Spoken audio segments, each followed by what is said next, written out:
ৰাজ্যত অব্যাহত আছে চোৰাং গৰুৰ ৰমৰমীয়া বেহা। অভিযোগ অনুসৰি গো সিন্ডিকেট বাহিনীয়ে নিতৌ চোৰাংকৈ বাংলাদেশলৈ প্ৰেৰণ কৰে গোধনসমূহ। বাৰিষা কালত ব্ৰহ্মপুত্ৰ আৰু ইয়াৰ উপনৈসমূহৰ জলপৃষ্ঠ বৃদ্ধি হোৱাৰ লগে লগে আৰম্ভ হয় নদীপথেৰে বাংলাদেশলৈ গো সৰবৰাহৰ কাৰবাৰ।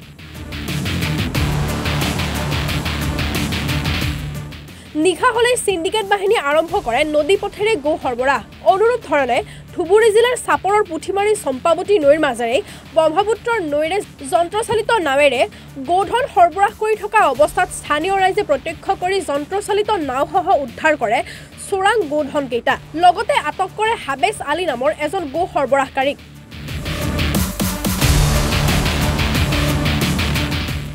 কিন্তু ৰহস্যজনকভাৱে এন্ধাৰৰ সুযোগ লৈ যন্ত্ৰচালিত নাওখনৰ পৰা হঠাৎ অন্তৰ্ধান হয় গো ব্যৱসায়ী হাবেছ আলী আৰু তেওঁৰ ভাতৃ সবাহান আলী।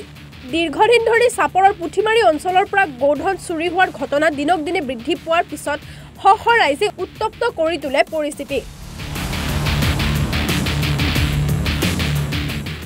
পিছলৈ ঘটনাস্থলীত আৰক্ষী উপস্থিত হৈ গোধন কেইটাৰ লগতে নাওখন জব্দ কৰি লৈ আহে আৰক্ষী থানালৈ।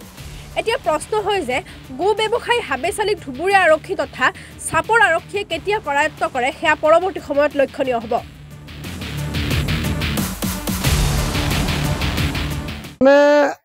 চাপৰৰ পৰা পুঠিমাৰী চম্পাৱতী নৈ হৈ কিছুমান গৰু বেপাৰীয়ে আজি নাৱেৰে গৰু লৈ যোৱাতে পুঠিমাৰীত ৰাইজে মানে আটক কৰিছিল।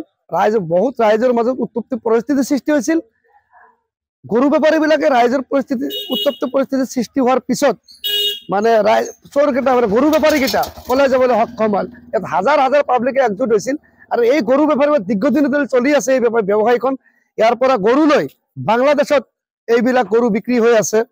আমি আগৰে পৰাই আমি অলপ চলপ দেখি আছো আৰু আজি দেখিলো যে এইভাবে ৰাতিয়ে দিনে ৰাতিয়ে অবৈধভাৱে মানে গৰু ব্যৱসায়ী বিলাকে ব্ৰহ্মপুত্ৰ নদী হৈ চম্পাৱতী নদী হৈ এইবিলাক ব্যৱসায় চলি আছে। ইয়াত আজি উত্তপ্ত পৰিস্থিতি, স্থানীয় ৰাইজৰ উত্তপ্ত পৰিস্থিতিৰ সৃষ্টি, সেই মানুহবিলাক ইয়াৰ পৰা পলাই যাবলৈ সক্ষম হ'ল। কেইটা গৰু আছিল? জানিব পৰা মতে 6খন গৰু মই দেখিছো। এটা নাৱত 6খন গৰু মই দেখিছো।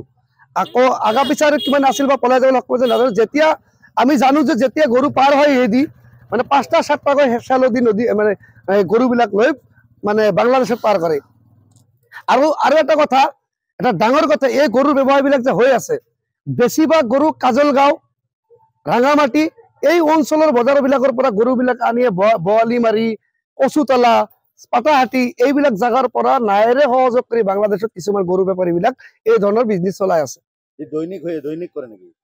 দৈনিক ৰাতি 12টা 1টা 2টাৰ পিছত এই বেপাৰীবিলাক এইভাবে মানে 2-এজন মান বেপাৰী আজি এই অবৈধ বিজনেছৰ কাৰণে বাকী অঞ্চলৰ মানুহবিলাক, বাকী যিবিলাক সাধাৰণ মুছলমান মানুহবিলাক বদনাম হৈ আছে।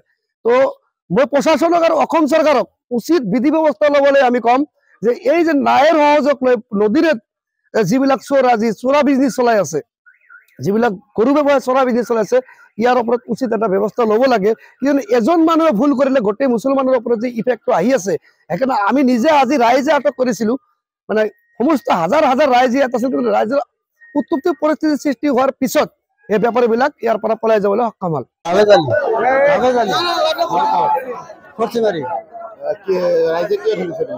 রাইজে ধরছে যে আমি বলে চোর কেটে আনছি সেই জন্য ধরছে। আমি তো গরু কিনে আনছি। গরু ব্যাপারী হাবেজ আলী। কেইটা গরু আছে? 6টা। ছেলেদা আনছি। কত লই যাব গরু চরে লিয়ে যাবো। চরে। কোন চরে? খরচিমারি। রাইজে কি ধরছে? রাইজে ধরছে আমি না সাফাই না দেখে ধরছি।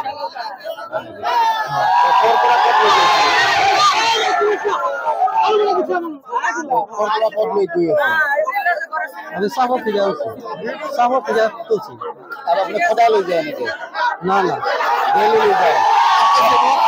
আজকে পুটিমারি। তোমার লোক আর কোন আছে? আমার লগে আমার একটা ভাই আছে। কি নাম? সুবহান।